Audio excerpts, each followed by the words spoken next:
Je vous propose de lancer maintenant notre table ronde sur les RH qui sont au cœur de nos enjeux et comment créer ce fameux sentiment d'appartenance dans nos établissements. Donc, nous avons le plaisir d'avoir 4 intervenants que je vais appeler Sven Boinet, DG d'Accor, Charles Dorémus, DG de la division enseigne réseau du groupe Bertrand. Dans l'ordre, Nicolas Bergerot, cofondateur de l'Atelier des chefs, et Tigran Sedou, cofondateur de Big Mama. Première question. Vous êtes prêts? Attention. Hein. On nous parle toujours du parcours et de l'expérience client. Mais finalement, ces notions ne s'appliquent-elles pas aussi pour vos collaborateurs? C'est la première question, c'est la plus dure. Sven, c'est toi le sage. Merci. Ensuite, il y aura Tigran. Hein. Ouais. Forcément, on a... D'abord, il y a probablement... Je reviens de temps en temps un peu en arrière, hein, mais m'en veuillez pas. C'est la mémoire. Je suis l'ancien. C'était même le contrat social qui existait avec nos collaborateurs. C'était... l'hôtellerie faisait partie des quelques métiers dans le monde où il y avait un véritable ascenseur social. C'est-à-dire que les jeunes rentraient avec des qualifications limitées à 19-20 ans dans l'hôtellerie et ils pouvaient être directeur d'hôtel à 28 ans. Ça, ça faisait partie des métiers. Il y avait d'autres métiers comme ça. Hein. Je pense que la grande distribution, c'était ça aussi. Et en tout cas, l'hôtellerie, c'était ça. C'est moins vrai aujourd'hui. C'est moins vrai aujourd'hui. Et puis, le type d'expertise dont on a besoin, le type de collaborateur a complètement changé aussi. On a, moi je me souviens, il y a 20 ans, recruter un HEC ou un X ou un Centralien, dans une société hôtelière, c'est juste pas imaginable. Aujourd'hui, on en recrute des dizaines par an qui viennent pour apporter une expertise parce que c'est devenu beaucoup plus complexe. Alors, est-ce qu'ils font de l'hôtellerie ou de la distribution ou du marketing ou de l'informatique? On ne sait plus très bien, c'est vrai. Mais en tout cas, on a une origine de collaborateurs qui est très différente, donc on est obligé de leur proposer des parcours, vous voyez, des histoires auxquelles ils sont plus ou moins fidèles. Hein. Je pense que ce qui est très important pour nous tous ici, autour de cette table, c'est finalement la fidélité au métier. Ce qui est dangereux dans nos métiers, et on a beaucoup de mal à recruter, on a beaucoup de mal à conserver nos collaborateurs, c'est des collaborateurs qui viennent et qui partent et qui vont faire autre chose. À la limite, qui changent de marque, de groupe, c'est pas très grave, ils reviennent. On est un métier où les gens tournent beaucoup et où finalement la concurrence n'est pas vraiment une concurrence frontale, difficile. Et donc ce qui est bien, c'est des personnes qui acquièrent des expertises et qu'on puisse leur proposer des vrais projets, parce que les jeunes aujourd'hui viennent chez nous sur des projets, plus que probablement des groupes ou des marques. Et donc le parcours a changé, il existe toujours, mais il a changé de forme. Tigran, le parcours de Big Mama. Moi j'ai un avis un tout petit peu différent, mais comme je suis une génération en dessous, je pourrais être le fils de Sven, donc j'ai l'impression d'être le petit stagiaire au milieu des 3 crocodiles du métier. Moi, je vais vous partager. Big Mama, c'est une aventure assez récente. On a ouvert le premier restaurant il y a 4 ans. Il y a 4-5 ans, on n'était pas du métier. Quand on est arrivé dans le métier avec l'envie de faire de la restauration italienne, on a été voir peut-être 1000, 2000, 3000 personnes de l'hôtellerie, de la restauration. Et on a entendu à 99,9%, alors il y avait peut-être Sven qui était le 0,1% autre, et c'est super d'entendre ça, mais surtout n'allez pas dans ce métier parce que gérer les hommes, c'est la merde. Enfin, c'est ce qu'on sait tous, on se dit toujours, voilà, la vie d'un restaurateur, alors je connais un peu moins l'hôtellerie, mais c'est de gérer des prud'hommes, et en fait, tous les mois, tous les matins, vous arrivez au resto, il y a 2 mecs qui ne sont pas là, et vous devez les remplacer, et c'est la guerre. 4 ans après, on a ouvert 9 restos, on est monté de 0 à quasiment 1000 collaborateurs.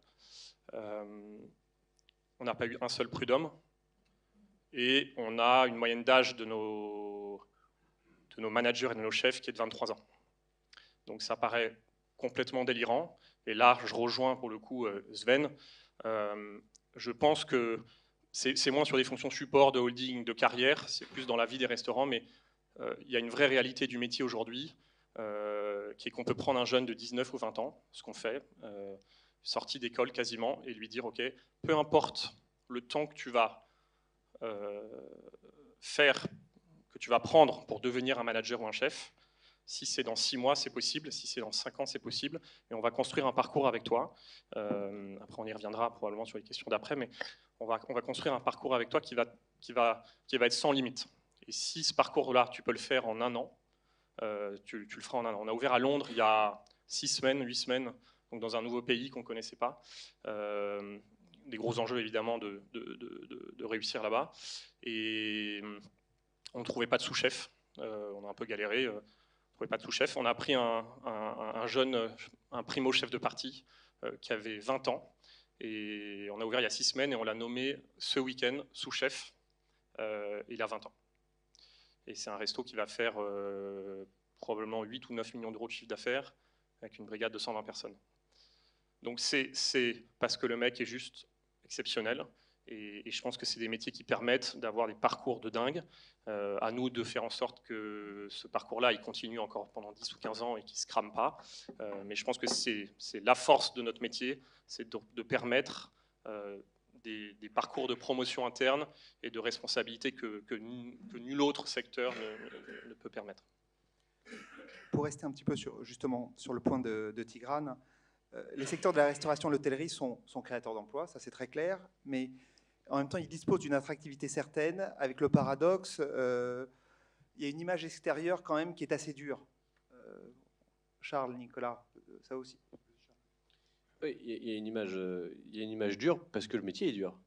Le métier est moins dur qu'il ne l'a été, mais le métier est complexe. Ça reste, dans la restauration notamment et dans l'hôtellerie, des métiers souvent du soir, de la nuit, où il faut avoir, c'est un métier de passion, c'est un métier de passionné, c'est un beau métier, on l'a dit, dans lequel il y a des parcours qui peuvent être assez rapides, assez fulgurants et atteindre des sommets quand on en a envie, dans lequel on peut s'investir sans limite pour aller jusqu'à entreprendre tout en ayant un début de carrière serveur, cuisinier, vous pouvez finir largement entrepreneur, et c'est ça que permet notre métier, et c'est une vraie valeur, mais c'est donc un métier de passion, et tout ça ne se fait jamais sans difficulté, sinon on ferait tous autre chose. Moi aussi, je suis rentré dans le métier un peu tard, j'ai 15 ans de restauration avec l'atelier des chefs, et avant j'avais bossé dans des grosses boîtes. Ce qui me frappe, c'est que depuis 15 ans que je suis dans la restauration, effectivement, on me dit ça va, c'est pas trop dur, avant de me demander si c'est un métier sympa. Et en effet, quand on rencontre des patrons, ils disent j'arrive pas à recruter, et quand on rencontre des jeunes, ils disent t'as vu comme on est accueilli. Donc en tout cas, il y a un petit problème aujourd'hui d'adéquation entre l'offre et la demande, et de toute façon, il y a 150 000 jobs à pourvoir, et on a tous un peu de mal à trouver du monde. Il y a un mot pour moi qui tourne en boucle dans tous les concepts qui fonctionnent, c'est le mot cohérence. C'est le mot cohérence entre le concept, l'offre de production, donc les gens qui font, les clients qui viennent déguster, et finalement les concepts qui se développent vite, qui ont des moyens pour se développer et des moyens pour recruter et pour attirer les talents. C'est ceux qui font preuve d'une certaine cohérence. Big Maman en est un parfait exemple, évidemment, mais globalement, il faut aligner, je pense, le consommateur, le produit et les équipes. Et là, tout d'un coup, ça devient une histoire beaucoup plus facile à raconter pour attirer du monde. Mais alors, finalement, est-ce que c'est un concept fort qui est le meilleur booster en termes de recrutement pour créer ce fameux sentiment d'appartenance ? Il faut un concept fort. Il est clair qu'une marque, ça aide. Une marque qui fonctionne, une marque qui est visible aussi, évidemment, ça fonctionne. Et nous, historiquement, les 4-5 premières années, on était partout dans les médias, on parlait que de ce concept un peu révolutionnaire. On nous disait, alors on ne disait pas le mot à l'époque parce qu'Uber n'existait pas, mais je me souviens de Bernard Boutboul qui avait dit qu'on avait ubérisé la restauration parce qu'on faisait rentrer les gens dans la cuisine. Bon, je ne sais pas si c'est le terme exact, mais on était très très visible et donc on attirait beaucoup de monde. Et puis, il y a un moment où, effectivement, quand on est un chouïa moins visible parce qu'il y a des nouveaux concepts qui apparaissent, on attire un tout petit peu moins, et là, c'est à ce moment-là qu'il faut retravailler la force interne et la cohérence interne du concept pour garder les gens et continuer à attirer des talents sans être forcément présent dans les médias tout le temps. Tigrane, il faut être visible ou pas là ? Moi, j'ai toujours tendance à dire l'exécution est 100 fois plus importante que le concept. Évidemment, Big Mama, c'est un exemple. On a toujours dit, quand on a créé ça et qu'on cartonnait au départ, peu de gens pensaient que 4 ans après, on serait là. Et tout le monde nous disait, vous êtes un concept marketing, ça va durer 3 mois et après, ça va faire pchit. Ça aurait pu être le cas, et je pense que le concept fait qu'on sort du marché et qu'on arrive à avoir une visibilité. Durer, c'est dans l'exécution. On est un métier d'exécution, c'est une guerre permanente qui recommence. Chaque service, chaque nuit qui repart, ça repart de zéro. Si vous pensez que vous avez un bon concept, vous êtes mort. Parce que les gens shiftent. Enfin, on connaît tous ces discours, les gens passent d'un truc à l'autre.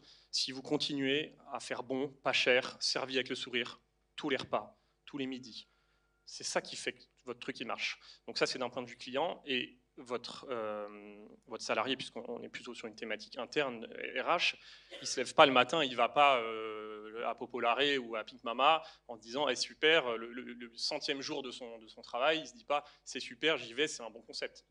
Lui, il en a un peu rien à foutre. Donc est-ce que, en gros, je pense que, est-ce que ce sentiment d'appartenance, on va y revenir, est-ce que j'ai une adéquation avec ce que fait l'entreprise, avec ses valeurs, avec le projet qui est porté? Ça, je pense que c'est extrêmement important. Donc, plus que le concept, c'est quelle est votre vision, quelles sont les valeurs qui assoient cette vision. On n'a pas tous les mêmes valeurs, heureusement, et ça détermine des choix aussi des salariés. Est-ce qu'on continue à apprendre? Je pense que c'est un levier fondamental, d'ailleurs pas que dans la restauration hôtelière, dans la vie en général. Est-ce que tous les matins, vous vous levez et vous dites « Ok, j'apprends des trucs ». Je pense que dans notre métier, c'est hyper important. On prend des jeunes qui ont entre 20 et 30 ans. Moi, je me mets dedans. J'ai 34 ans. Est-ce que tous les matins, mon job change on change de vie? Et je pense que la promesse salariée qu'on fait et qu'on doit faire et qu'on doit assumer en tant que patron et en tant qu'entreprise, c'est de dire ok, on est là pour changer la vie des gens. On a cette responsabilité-là. C'est des gens qui passent leur nuit, leur week-end. C'est un métier effectivement extrêmement prenant.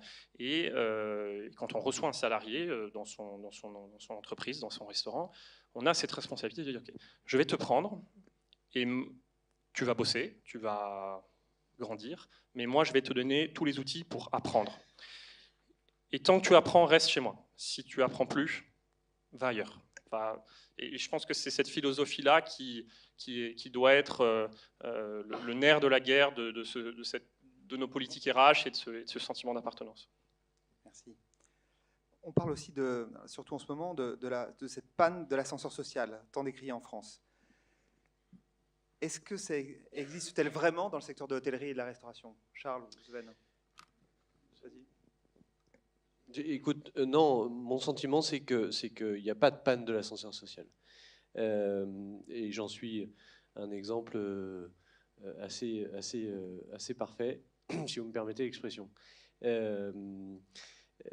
C'est un métier, ce sont des métiers dans lesquels, tant que tu peux apprendre, comme disait Tigrane, et tant que tu as la volonté d'évoluer, tu as la capacité de le faire. Ensuite, il faut choisir des options à l'international, il faut choisir des options nationales, il faut choisir des secteurs, il y a tout un tas de choix, et c'est cette succession de choix qui fait qu'à la fin, tu arrives à tes évolutions souhaitées.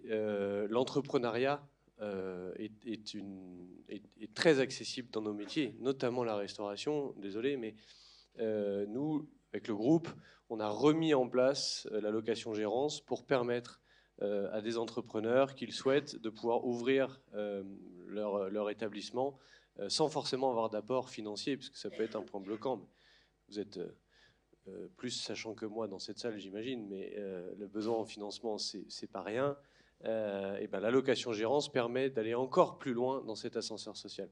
C'est simplement la capacité de nos collaborateurs, de nos équipes, et de nos futurs managers, parce que c'est ça l'ascenseur social. Est-ce que je suis capable de suffisamment leur communiquer, leur donner envie, leur donner du sens pour qu'eux-mêmes un jour deviennent nos managers et eux-mêmes un jour deviennent nos entrepreneurs de demain.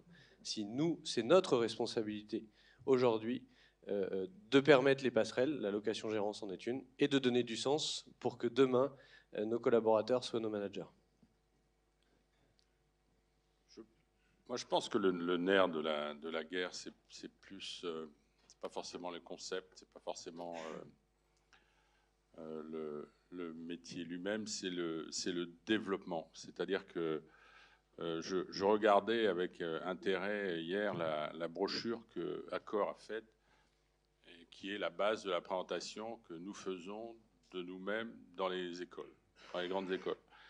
Et c'est assez rythmé, c'est intéressant l'ordre par lequel ça passe. Ça démarre par le développement, la croissance, c'est-à-dire c'est l'opportunité, c'est-à-dire on fait appel dans l'esprit des jeunes alors on peut appeler ça l'ascenseur social, mais en tout cas à la capacité d'aller vite alors à l'international, mais aussi ailleurs, sur d'autres concepts, etc., d'autres types de marques. Donc il y a du développement, il y a la possibilité de l'international, il y a de la croissance, il y a du mouvement. C'est la première valeur. La deuxième, on montre des concepts. On montre des concepts, pourquoi ? Parce que finalement, dans nos établissements, quand même, nos collaborateurs, ils ne connaissent pas les concepts par cœur, mais par contre, ils sont fiers. Le sentiment d'appartenance est lié à la fierté de l'établissement ou de la marque. Les gens qui sont chez Mama Shelter, ils sont fiers de Mama Shelter. Les gens, je suis sûr, qui sont chez Big Mama, ils sont fiers de dire qu'ils sont chez Big Mama. C'est vrai pour Ibis, c'est vrai pour pratiquement, ouais, c'est vrai pour au bureau, surtout. Et donc je pense que ce sentiment d'appartenance, il est lié plus à cette fierté d'être là, à cette fierté de sa marque. D'ailleurs, ce qui est extraordinaire dans nos métiers, et ça je l'ai remarqué aussi en tant qu'investisseur, c'est la fierté des collaborateurs quand il y a de l'argent qui est dépensé dans l'établissement, sur les CAPEX, les fameux CAPEX. Les plus fiers de tout ça, ce sont les collaborateurs. On investit dans mon hôtel, on investit dans mon restaurant. Donc c'est tout à fait extraordinaire. Ensuite, il y a bien évidemment les valeurs du groupe. Alors, un groupe comme Accor qui bouge beaucoup et qui fait beaucoup de choses, ça quand même, il y a des valeurs réelles et qui plaisent. Et puis à la fin, il y a le côté formation. C'est-à-dire qu'on dit, vous venez chez nous, mais on va vous apprendre des choses. On va vous apprendre des choses, il y a des programmes, il y a des leadership programmes, il y a des choses comme ça, vous allez rencontrer d'autres gens et vous allez, comme ça, vous mesurer à d'autres qui ont le même âge que vous et qui ne sont pas forcément que des Français, etc. etc. C'est dans cet ordre-là.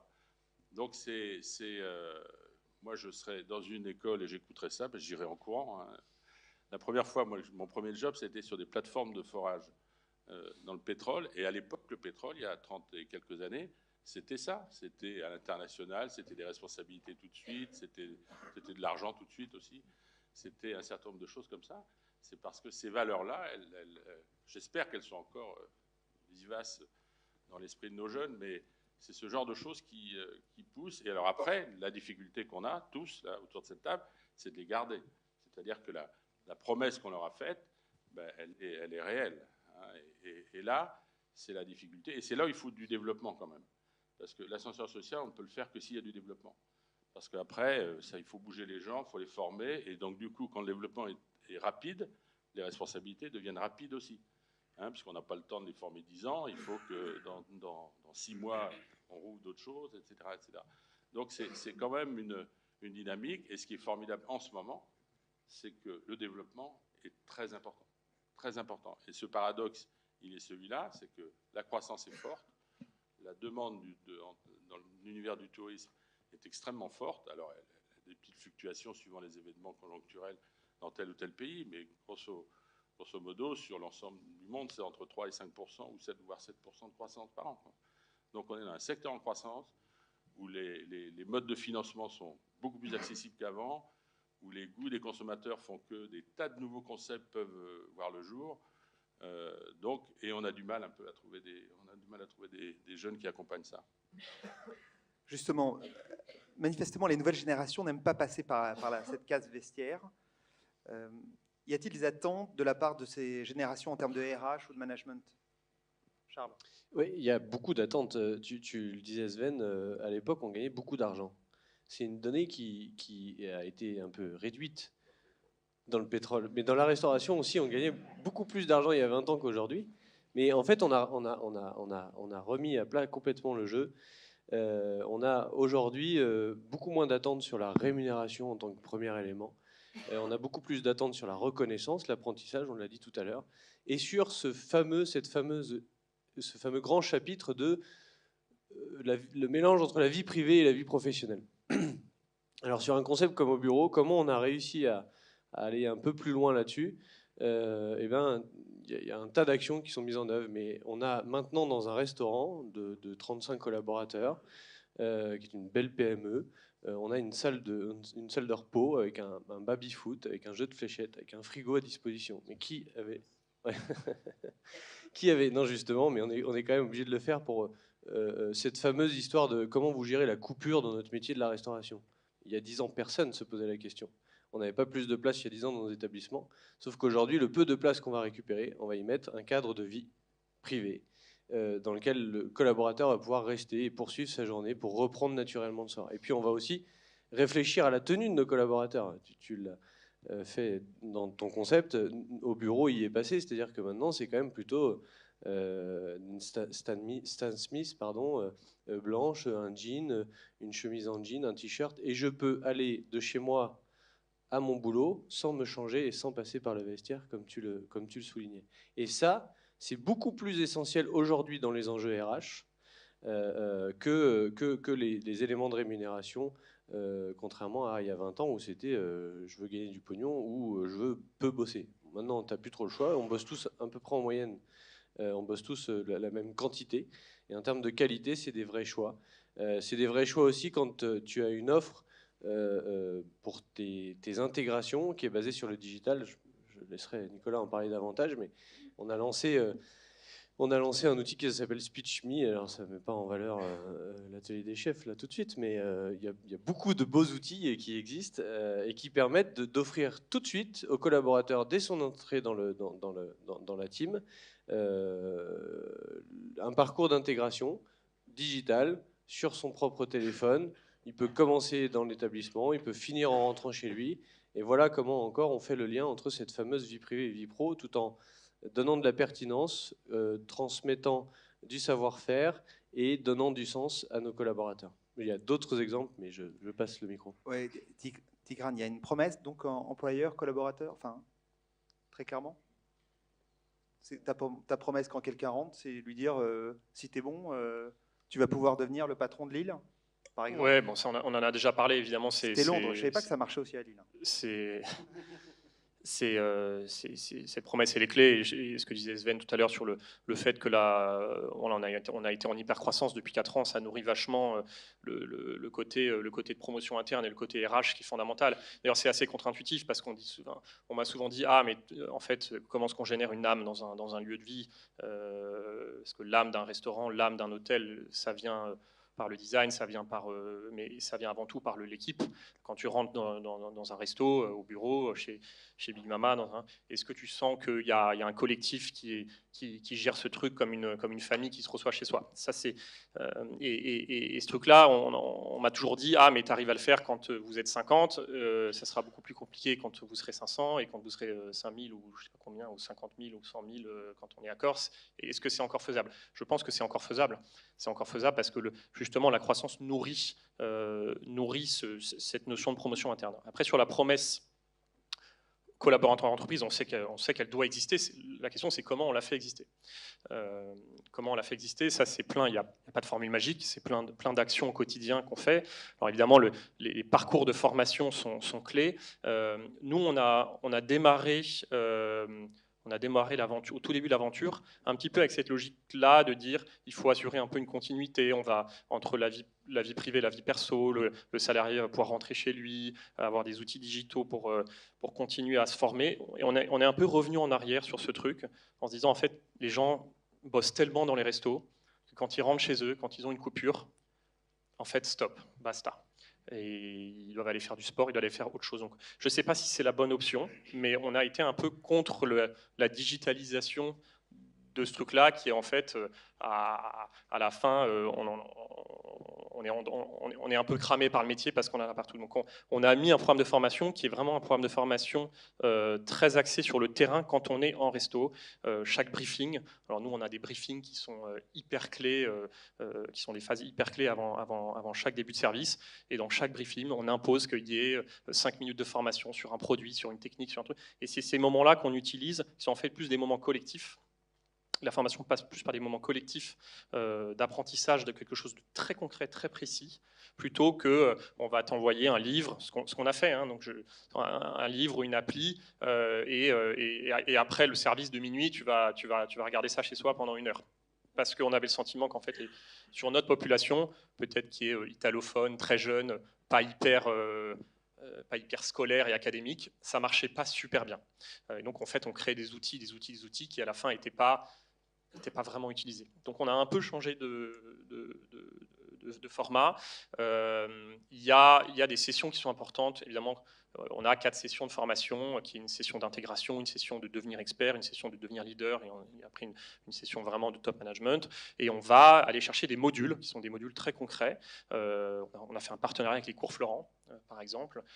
Donc, dans les 5 premiers mois de l'année, chaque personne en salle va faire 2 après-midi au cours Florent pour apprendre à juste se tenir droit, à apprendre à parler.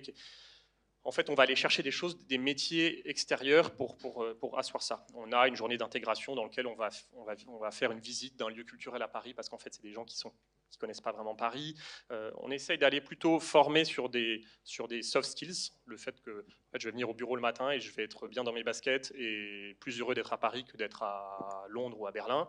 Et donc ça passe un peu plus par ça que vraiment des modules très techniques qui vont être ok, je vais prendre mon petit livre et donc, j'ai pas encore de recul pour savoir si c'est extrêmement efficace, mais c'est un petit peu l'orientation qu'on a prise récemment. Oui, justement, l'arrivée de ces nouveaux profils reconvertis dans l'hôtellerie et la restauration change-t-elle la donne, Nicolas, pour toi, ou Sven d'ailleurs aussi? C'est ce que disait Sven tout à l'heure, c'est qu'effectivement, il y a beaucoup maintenant de nouveaux profils dans la resto. Moi, il y a 15 ans, j'étais un ovni ancien d'HEC à créer une boîte de resto, et maintenant on est des palanqués. On a même 10 étudiants sur le campus qui sont en train de passer le CAP cuisine en double diplôme maintenant, pour avoir HEC, CAP cuisine en même temps. C'est dire si vraiment ça progresse. Pardon ? Les parents sont très contents, et le directeur aussi m'a dit, tu sais, maintenant ils veulent plus faire de finance, ils veulent donner du sens à leur métier, et donc avoir un CAP cuisine, ça va leur ouvrir l'esprit. Non, c'est assez rigolo de voir qu'en effet, les frontières s'effacent, mais de même que les frontières s'effacent entre le in-home et le out-of-home, les frontières du monde de la restauration, je veux dire, c'est un métier dans lequel il faut plein de talent, mais il faut aussi plein de passion et plein d'engagement, et on n'a pas besoin d'être du sérail pour réussir dans ce métier. Et au contraire, je pense que le brassage des talents, le brassage des cultures fait qu'en effet, on va aborder le métier de manière un peu différente. C'est vrai que à l'atelier, quand on a déjà fait rentrer les clients dans la cuisine et créé ce contact très fort, on n'était pas les premiers à faire des cuisines ouvertes. Les cuisines ouvertes avaient quelques années. Nous, on a carrément fait rentrer les gens dans les cuisines, ce qui fait que le rôle du chef a radicalement changé. Il n'est pas simplement chef de cuisine qui doit faire ou faire faire par une brigade. Il est acteur, pour revenir sur le point qu'évoquait Tigrane, il est acteur. Il doit fédérer une brigade de gens qui ont, pour certains, jamais touché un couteau de leur vie, et les faire quand même réussir tout en les valorisant, et faire en sorte quand même qu'à la fin, il y ait un déjeuner ou un dîner qui soit prêt. Donc c'est des talents qui sont quand même très mixés, c'est des exigences, des niveaux d'exigence pour les chefs évidemment, pour les managers d'atelier aussi, parce que finalement les gars, ils doivent aussi bien accueillir un groupe de 25 ou 30 consultants de McKinsey que de diriger leur brigade au quotidien. Voilà, et même les plongeurs chez nous, les plongeurs, ils ont un contact direct avec les clients parce qu'ils passent entre les clients pour aller ramasser les cocottes qu'ils doivent laver. Donc, c'est tous les rôles qui sont révolutionnés. Et donc, c'est un brassage de formation et de culture qui révolutionne totalement la restauration.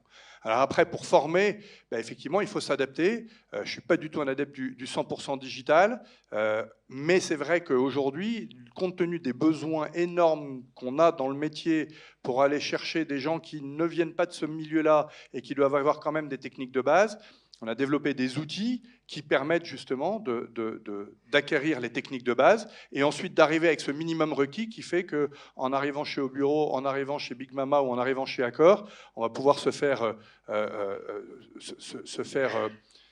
prendre par la marque, prendre par le style, prendre par l'histoire, mais en ayant quand même des prérequis techniques de base, parce que sinon, c'est un peu la galère pour recruter et continuer à faire grandir les gens.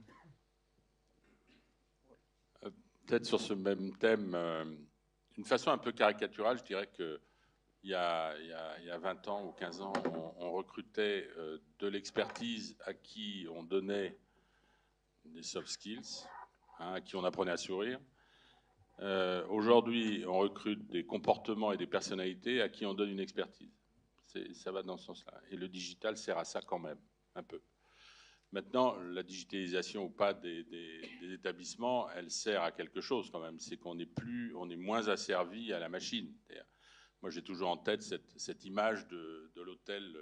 On a tous en tête cette image de l'hôtel classique où à certaines heures de la journée, il y a des queues devant le desk et que le desk, il y a des écrans et derrière l'écran, il y a quelqu'un qui se cache généralement et qui impose à la queue de ceux qui veulent rentrer dans l'hôtel ou ceux qui veulent sortir les difficultés de la machine, si elle va vite ou pas vite. Donc, quelque part, on est asservi au PMS, quoi. On est asservi à la qualité de l'outil d'exploitation qu'on a. Aujourd'hui, normalement, le digital vous permet de faire tout ça avant, de mettre tout ça dans une tablette, éventuellement, ou dans un iPhone. On arrive de Chine, tout est dans un iPhone là-bas. Et donc donne du temps à la personne de venir vous voir, vous parler, vous accueillir, vous dire 3 mots, vous raconter l'hôtel. Et donc, effectivement, la qualité de service, ça n'est plus une qualité de service technique, c'est une qualité de service comportementale. Donc, cette révolution-là, elle est en cours. Est-ce que ça va aller jusqu'à la robotisation complète ? Moi, j'ai vu la semaine dernière l'hôtel d'Alibaba Smart Hotel. Ça, je vous promets, il faut aller voir ça parce que c'est extraordinaire, en espérant que ça n'arrive jamais quand même. Mais c'est assez extraordinaire. Donc, oui, le comportement, la qualité de contact. Aujourd'hui, chez Accor, la plus grande training session, c'est un programme qui s'appelle Artist. Ce programme, en gros, qu'est-ce qu'il fait ? Il apprend aux collaborateurs à reconnaître leurs propres émotions, leur propre état d'esprit, pour l'utiliser dans le contact qu'ils ont avec les autres collaborateurs et avec les clients. Et ça, c'est du vrai soft skills. C'est très très loin là-dedans.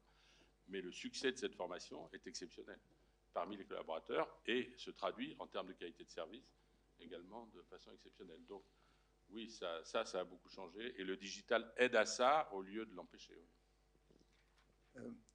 Charles, justement, dans un grand groupe comme le groupe Bertrand, avec toutes vos marques, comment vous faites dans vos recrutements pour créer justement pour donner du sens à nos métiers dans la restauration ? C'est une question complexe, mais on essaye de faire vivre les marques, justement. Alors, il y a le binôme entre la force du groupe, deuxième acteur de la restauration française aujourd'hui, qui est quand même un très grand groupe, et qui ne doit pas s'effacer derrière la force des marques. On le disait tout à l'heure, on a parlé tout à l'heure du concept, mais on a peu parlé de la marque, et en réalité, c'est ça la grande force. C'est est-ce que j'ai envie d'être adossé à cette marque au bureau, Angelina. Si je fais l'inventaire du groupe, on peut parler de Burger King Quick, on peut parler d'Hippopotamus, mais toutes les marques, on peut parler de Big Mama, on peut parler de l'Atelier des Chefs, Accor, etc. C'est est-ce que j'ai envie, est-ce que j'appartiens à cette marque ? Et pour ça, il faut être capable de créer des marques employeurs et de les faire vivre. Alors moi, je suis très digital, donc on a créé des plateformes de recrutement qui facilitent quand même déjà la démarche et la compréhension, parce que tu peux plus facilement communiquer sur tes valeurs, expliquer ton histoire, tes événements, ton développement, etc. Tout ce qu'on a cité tout à l'heure, tu peux l'illustrer. Et puis tu peux faire acte de candidature assez simplement et avoir une réponse et un retour assez facile, parce que c'est ça aussi la vie d'une marque employeur. Et puis après, il y a des outils que le groupe développe, qui sont par exemple, il y a une multitude de salons de recrutement et de forums de recrutement, et j'en passe, partout en France. Et le groupe a lancé un inédit qui a très bien fonctionné la semaine dernière, il y a 15 jours, qui est son propre salon du recrutement. C'est-à-dire on affiche avec fierté l'ensemble des marques disponibles et les valeurs du groupe pour que tu les comprennes davantage et que tu rentres dans notre environnement plutôt que d'être dilué au sein d'autres. Alors évidemment, il faut avoir des groupes qui atteignent des niveaux et des tailles assez importantes pour organiser ça, mais c'est quand même une bonne réflexion que de considérer, ne serait-ce que quand tu as un concept qui naît avec 10, 15, 20 établissements, de considérer que finalement, organise l'événement chez toi pour vraiment communiquer sur tes valeurs et faire adopter la marque ou les marques que tu possèdes pour savoir si le profil du candidat match avec ta marque et si ta marque va matcher avec le profil du candidat. Tigran, c'est une question pour toi, plus avec cette recherche de sens pour les milléniums, plus particulièrement, dans leur parcours professionnel. Quel est le poids de l'engagement de Big Mama sur toute cette démarche sociétale RSE dont on parle de plus en plus? Elle est évidemment très importante. Nous, on a fait plein de petites choses depuis la création pour avoir un impact sociétal, environnemental, humain positif pour le sourcing, travailler avec les petits producteurs, une culture d'entreprise, culture humaine qu'on essaye d'être saine et inspirante. Plus récemment, on a concrétisé un petit peu cette démarche-là parce qu'on a été labellisé B Corp c'était en septembre de l'année dernière. Alors pour ceux qui ne savent pas ce que c'est B Corp, parce que c'est pas très connu, c'est un label américain qui commence à venir en Europe.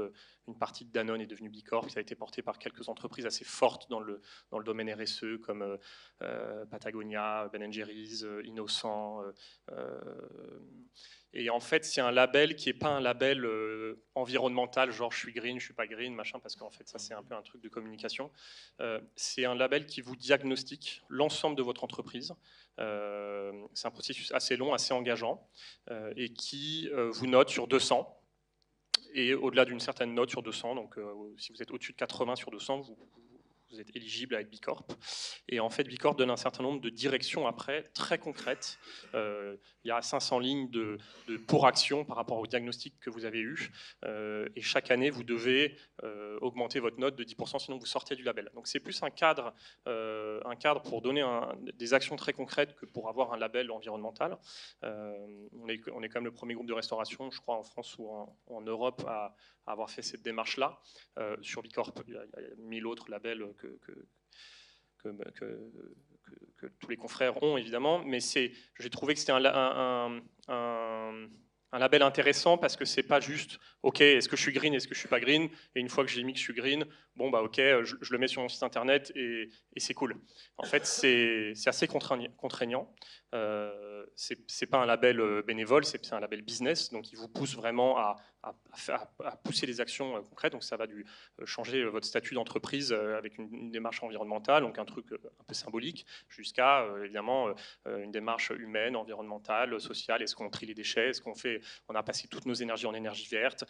Quels sont vos écarts de salaire, entre le plus haut, le plus bas, toutes les 1000 choses qu'on connaît sur l'impact social. Alors nous, on est une toute petite, on est un microbe hein, en termes de volume et d'impact dans le milieu, mais on commence à être un tout petit peu plus gros, donc on s'est dit qu'il fallait augmenter notre démarche et notre impact là-dessus.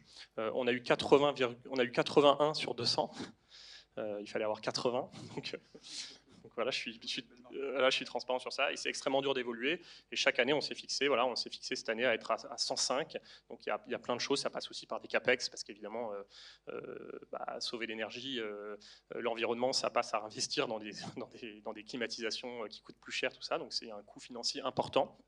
Mais voilà. Et on n'en a pas trop fait une communication externe parce qu'on pense que ça intéresse assez peu les gens. Mais par contre, on a fait des groupes de travail B Corp en interne. On a fait vivre ça en termes d'expérience staff de manière assez forte. Et voilà, c'est un truc qui a plutôt assez séduit le staff en interne, avec des trucs de charity aussi derrière qu'on fait tous, mais qui font juste qu'il y a on ne sert pas juste des pâtes et des pizzas, on donne un peu plus de sens, on a un impact sur le monde, on aide aussi les autres. On a ouvert à Londres, on a mis en place le Charity Pound, que vous connaissez probablement.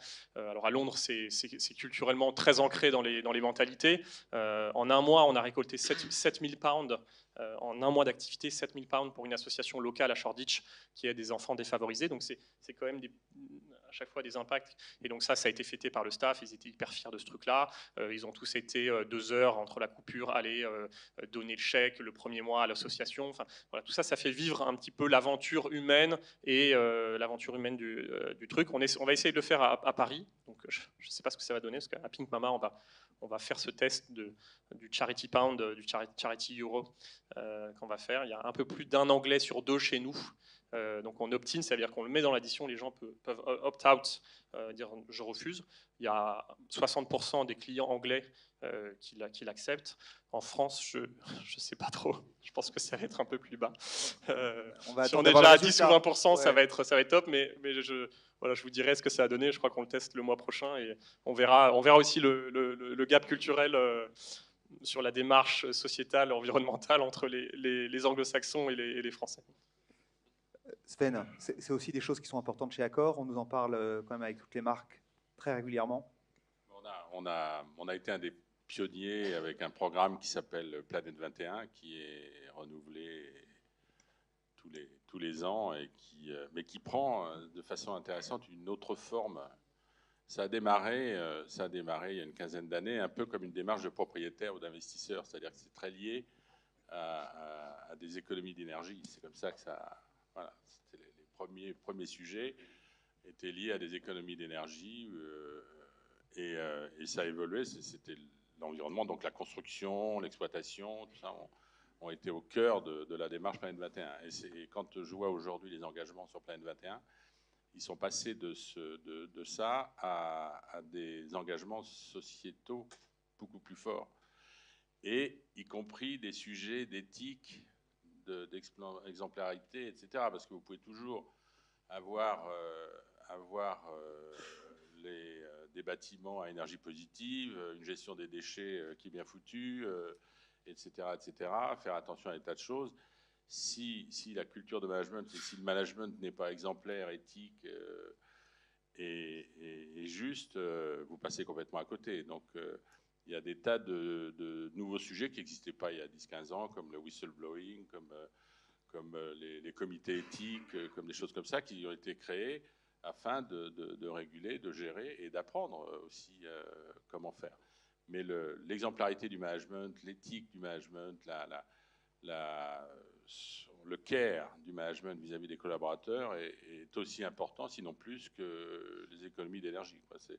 C'est un sujet qui n'existait pas il y a 15 ans. Voilà. Moi, ce que je trouve très marrant, c'est que moi, j'ai 2 fois l'âge de la moyenne de mes collaborateurs. Et donc, la formation, elle vient clairement sur ces sujets-là, sociétaux, elle vient d'eux plutôt que de nous. Et chaque nouveau collaborateur qui arrive a son œil un peu. Pourquoi vous faites ça? C'est vraiment pas très bon pour la planète, ou pas très bon sociétalement. Nous, on avait l'impression déjà qu'on faisait plutôt bien les choses parce que tout était sur place, consommé sur place, et qu'on savait exactement combien de personnes venaient dans chaque atelier pour manger quoi, donc on avait 0 perte. On pensait qu'on avait notre blanc-seing, et puis petit à petit, les petites cuillères en plastique pour goûter, les barquettes pour stocker, etc. Petit à petit, chaque collaborateur nous apporte sa propre vision de la consommation responsable. Et ce qu'il faut en revanche, c'est vite réagir, parce qu'il y a beaucoup de suggestions, et il faut vite réagir pour aller dans leur sens, parce que là, pour le coup, s'ils ont l'impression qu'on est un peu réticent à aller dans le sens de ces petits gestes, là ça bloque. Mais l'apprentissage vient des jeunes, là, pour le coup. Toutes les bonnes choses ont une fin. Donc là, comme on est vraiment en petit comité, dernière question, elle est vache parce qu'elle est pour chacun. Très rapidement, quelle est votre best practice? Qu'est-ce qu'on doit retenir pour attirer et garder ces nouveaux talents? À part les payer plus, Ben, mais c'est quoi? Bon. Moi, un mot que j'ai employé au tout début, c'est être cohérent de bout en bout. Une marque attire, une qualité d'exécution et de service produit permet de garder, permet de motiver. Après, il ne faut pas se formaliser non plus. De toute façon, on a des gens qui vont nous quitter, il y en a déjà un paquet qui nous ont quittés. Il y en a qui reviennent, d'ailleurs, il y en a qui partent et puis qui reviennent, ça c'est toujours assez satisfaisant. En présentant tous nos programmes de formation, il y a pas mal de chefs, moi, qui m'ont dit « Ah non, moi, je ne vais pas former mes équipes parce que quand je les forme, après, elles se barrent chez les autres. » Ça me paraît un peu court-termiste comme vision, ça c'est sûr. Mais je vous assure, c'est véridique et puis pas qu'une fois. Je ne vais pas les former, sinon ils vont se barrer chez les autres.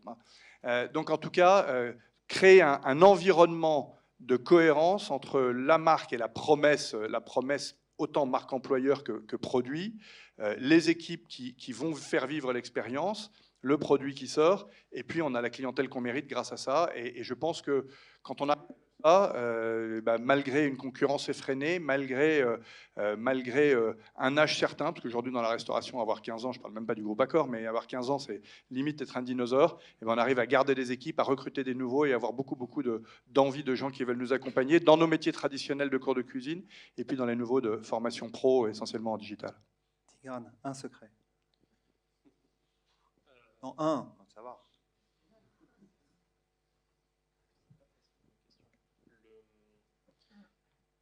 Moi, je rebondirais sur deux des 4 valeurs de Big Mama, qui sont l'excellence et l'authenticité. L'excellence, parce que si vous continuez à être les meilleurs du monde, c'est l'ambition qu'on a, on n'est pas le meilleur que les autres, mais c'est l'ambition d'être les meilleurs. En fait, ça tire tout le monde vers le haut. Si le matin, vous arrivez au travail et vous dites, en fait, on va aller to the moon, et on va embarquer tout le monde dans cette aventure-là, les gens, ils sont embarqués. Donc, il y a une notion d'exigence et d'excellence qui, à mon avis, est fondamentale, même si derrière, elle est dure, parce que être exigeant, c'est mettre de l'exigence et de la pression sur les gens, mais en fait, je pense que les gens aiment ça, si c'est fait de manière saine et intelligente. C'est la première valeur de Big Mama. Et une deuxième que j'aimerais citer parmi les 4, c'est l'authenticité. Parce que je pense qu'on est encore un métier, que ce soit l'hôtellerie ou la restauration, qui est un métier qui se processe assez peu et dont le facteur clé de succès, quand on est un client et quand on rentre dans un lieu de vie, c'est de sentir que c'est authentique, qu'il y a une âme. Que vous rentriez dans le hall d'un hôtel ou chez Big Mama, c'est pas plastique. Il y a un truc qui se crée, il y a une alchimie d'équipe qui fait que ça marche. Et donc, c'est évidemment le plus compliqué de perpétuer une âme dans un lieu, mais je pense que c'est presque le plus important que l'excellence. C'est comment est-ce qu'on Big Mama, vous rentrez, vous avez l'impression que c'est un restaurant qui est là depuis 30 ans et qui a la même équipe depuis 20 ans, alors que c'est ça qui donne envie d'y retourner. Charles, écoute, t'as une autre clé, toi? Pardon? T'as une autre clé, toi? J'ai une autre clé, ouais. Enfin, d'abord, la première, le premier des secrets, c'est de faire tout ce qu'on vous a gentiment expliqué depuis ce matin, qu'on ne fait pas forcément déjà nous-mêmes. Il faudrait en faire au moins 70%. Mais c'est vrai. J'appuierai sur une notion, mais juste avant, la clé du management, la clé des valeurs RH, la clé du recrutement. La clé du recrutement, c'est le recruteur. La clé du management, c'est le manager. Il ne faut quand même juste pas oublier que l'exemple, il vient forcément d'en haut. Et que si ça ne fonctionne pas en bas, pas besoin de regarder vers le bas, quoi. Il faut regarder vers le haut. Si on est, comme le dit la plaisanterie, comme des étagères, c'est-à-dire considérer que plus elles sont hautes et moins elles sont utiles, forcément le truc va se péter la gueule très très vite et toutes vos valeurs RH, elles vont aller à volo et il n'y en aura aucune. Donc ça reste quand même l'essentiel, c'est qu'est-ce que vous incarnez, qu'est-ce que vous êtes, vous, dirigeant d'entreprise, porteur de projet. C'est pareil pour aller chercher l'investissement que pour recruter des collaborateurs ou recruter des franchisés ou tous les partenaires que vous voulez. Qu'est-ce que vous incarnez? Quel exemple vous donnez tous les jours? Quelle remise en question vous êtes capable d'avoir tous les jours pour rebâtir jour 1 chaque jour? Et le petit secret pour répondre à la question, quitte à appuyer un peu sur un poncif, mais c'est assez sincère, je pense qu'on n'en a pas parlé ce matin, c'est la bienveillance. Ça paraît assez simple, mais c'est quand même vachement essentiel. Parce que, là encore, dans votre exemplarité, dans votre façon de réfléchir, dans votre façon de recruter, de considérer des partenariats, la bienveillance est quand même une clé hyper forte pour régler tous vos petits problèmes du quotidien. Je dis bien une clé, c'est-à-dire que c'est une façon de régler les problèmes. Ensuite, il faut l'ingénierie et toute l'intelligence que vous avez tous sûrement au quotidien. Mais prendre un engagement et le tenir, sourire, dire bonjour, au revoir, combien encore on voit de ces situations ubuesques dans des entreprises, dans des petites entreprises, dans des grandes boîtes, c'est pas le sujet. Si vous y passez plus de temps dans les grandes, mais considérez vraiment sincèrement les gens avec cet atout qu'est la bienveillance, tenir des engagements et emmener vos équipes et emmener toutes nos équipes vers la lune, comme tu disais, Tigrane, et avec ce sentiment fort de on est ensemble, on n'est pas un plus une équipe ou une équipe plus un. La lune a une forme de pizza, je crois. Donc c'est un peu toutes les clés précédentes, hein, bien sûr. J'en rajouterai peut-être deux. Une, c'est l'innovation. On se doit, en tant qu'entreprise, pour attirer des talents, continuer à innover, hein, ne pas s'arrêter et innover en ce moment de plus en plus vite. Donc ça veut dire faire de la recherche, regarder les concurrents, être ouvert, avoir des systèmes très très ouverts, y compris des systèmes informatiques ouverts aussi. Ne pas faire ça tout seul. J'en parle parce que Accor a toujours fait tout seul pendant 40 ans et on est en train de s'ouvrir aujourd'hui. Donc innover, c'est fondamental. Deuxièmement, si on veut retenir les talents, il faut les responsabiliser et s'en occuper. La plupart du temps, nos jeunes qui s'en vont, qu'on n'a pas envie de voir partir, on fait des constats avec eux. Moi, je les reçois dans mon bureau ou ailleurs. Et ils me disent, bah, écoute, moi, pendant un an, j'ai vu personne. Hein, je sais pas, mon boss, là, ok, je l'ai vu au début, je l'ai vu à la fin, mais voilà, il ne s'est pas occupé de moi. Donc, je n'ai pas pu échanger, je n'ai pas pu lui poser des questions, etc. Ils sont plus...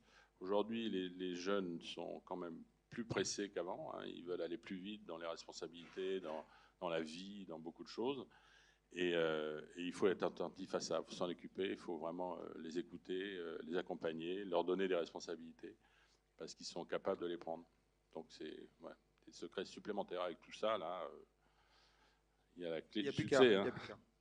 Bon, merci beaucoup. Merci pour vos témoignages.